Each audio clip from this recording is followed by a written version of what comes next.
There are moments in history, moments so extraordinary, they challenge everything we think is possible. Tonight's story is not a legend. It is not a myth. It is a true story of a moment the impossible happened. This is True Stories of When the Impossible Happened. In Lourdes, France, 1858 to present day, on a cold morning in February of 1858, a small town in southern France was preparing for another ordinary day. The river Gave de Paul moved slowly through the valley. Smoke rose gently from the stone chimneys all through the town. Church bells echoed faintly between the hills. The day was about to break through another ordinary, and certainly nothing suggested it would begin with a poor, sickly 14-year-old girl. Her name was Bernadette Soubirous. She was not educated. She was not influential. She was not even healthy. Bernadette suffered from asthma so severe she struggled to breathe every day she lived. She came from a family so very poor that they lived in what once was a prison cell, damp, cold, and barely fit for human life. She was not the kind of person people expected miracles to follow at all. But history often chooses the unexpected. On February the 11th, 1858, Bernadette went with her sister and a friend to gather firewood near a rocky outcrop just outside of town, a place known as Massabille. It was not a holy place, but yet it was a dumping ground. Pigs wandered nearby, trash collected at the mouth of the cave, and people avoided this area. As Bernadette crossed a small stream, she heard something. Not a voice, not a song, but something like a sudden gust of wind. Although as she looked around, no trees or shrubs were blowing. She looked up, and inside the nick of the cave, surrounded a soft, glowing light, stood a figure. It was a woman. She was clothed in all white with a blue sash around her waist. Her bare feet were resting on a rose bush that didn't bend beneath her weight. Bernadette froze. She later said she felt no fear, but only an overwhelming sense of peace and awe. Could you imagine? The woman smiled. And the funny thing is, the woman began to pray. And Bernadette instinctively reached for her rosary and began to pray as well. When the prayer ended, the woman vanished. Well, Bernadette ran home as fast as she could, shaken and out of breath, unsure what she had just witnessed. She told no one for a long time because she knew exactly what people would say. And did they ever? When word finally spread, the town reacted very harshly. She was mocked, accused of lying. She was ridiculed and called delusional. Even her parents begged her to stop talking about it. Local authorities questioned her relentlessly. Doctors examined her. Priests interrogated her, a 14-year-old little girl. And yet, when pressed for details, Bernadette never embellished, never dramatized, and never changed her story. She described the lady simply as Aquero, which means that thing, because she didn't know who she was or even really what she was. Then the visions continued. Again and again and again, the lady kept appearing to Bernadette, and crowds began to gather. Skeptics came to catch her in a lie. Officials came to silence her. And the faithful, they came and gathered to pray.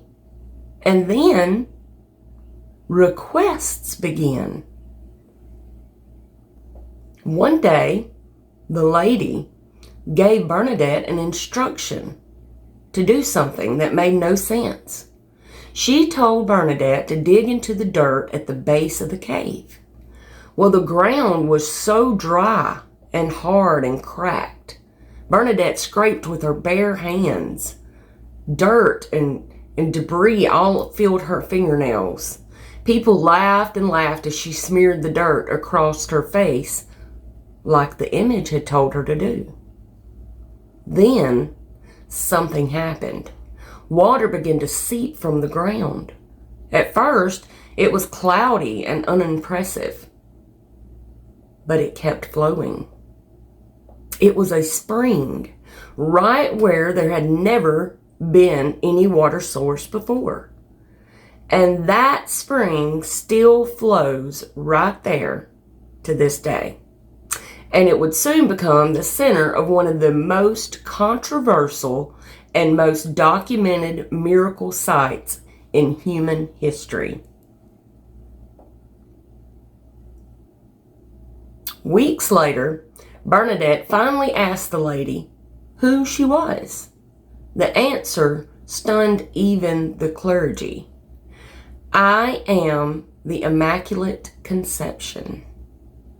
Bernadette did not even understand what this meant, but she repeated the phrase exactly as she heard it, stumbling over the unfamiliar words as she ran to tell the priest. This doctrine had been formally declared by the church only 4 years earlier, and Bernadette, being uneducated, illiterate in theology, could not have invented it. The town grew quiet. The accusations of others softened, but miracles were only beginning. People began washing in the spring, drinking the water, praying, and then reports started coming in, flooding in. A blind man could suddenly see. A woman crippled by disease stood up and walked. Tumors vanishing, paralysis reversed, terminal illnesses inexplicably healed. Doctors were called in. Medical records were examined. Many claims were rejected, although I bet they were true. Only a small fraction were ever officially recognized, but those could not be explained. The church established a medical bureau made up of believers and skeptics alike. To be declared a miracle, a healing had to meet impossible standards. Don't people just always seem to want to make things difficult? The illness must be serious and incurable, they say. The healing must be instantaneous. There must be no medical treatment explaining it. The cure must be permanent. Doctors must unanimously agree that there is no natural explanation. Over 7,000 claims have been recorded. Only a few dozen have passed scrutiny. And that restraint is what makes Lourdes different. Bernadette herself never benefited from the spring. She was never healed. Her asthma worsened, and her health declined. Eventually, she entered a convent far from Lourdes, seeking obscurity. She refused fame, refused any more interviews, and she refused to profit. She once even said, "The Virgin used me like a broom. When the work was done, she put me back behind the door, like an old broom." Bernadette also said, "This water is being taken as medicine, although one must have faith. One must pray. This water has no virtue or power without faith." Bernadette eventually died at only age 35. When her body was exhumed decades later, it was found to be remarkably preserved, which That's a whole nother story. Millions now travel to Lourdes every year. Some arrive on stretchers, some in wheelchairs, most in desperation, and others simply come to pray. Most will not or maybe not experience a physical miracle, but many report something else, even when they didn't receive that physical miracle. They describe that they received peace and hope, reconciliation, and a strength that they didn't seem to have before. Doctors they still serve today at the medical bureau. Skeptics still investigate, and the spring still flows. So what do you think about Lourdes? Is it proof? Is it a mystery? Is it faith meeting science and refusing to be dismissed? Or is it something quieter? A reminder that the world may be deeper than what we as humans can measure. Bernadette also once said, "I was asked to tell you, not to make you believe." And perhaps that is the true miracles of Lourdes. Not that people are miraculously healed necessarily, but by their faith, they believe themselves of being healed. Something has taken place there, and something still is, because people by the millions keep returning to this special place for over more than 150 years.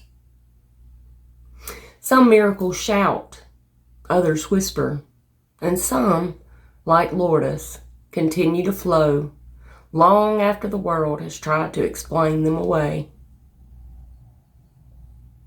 Faith is the substance of things hoped for, the evidence of those things not yet seen.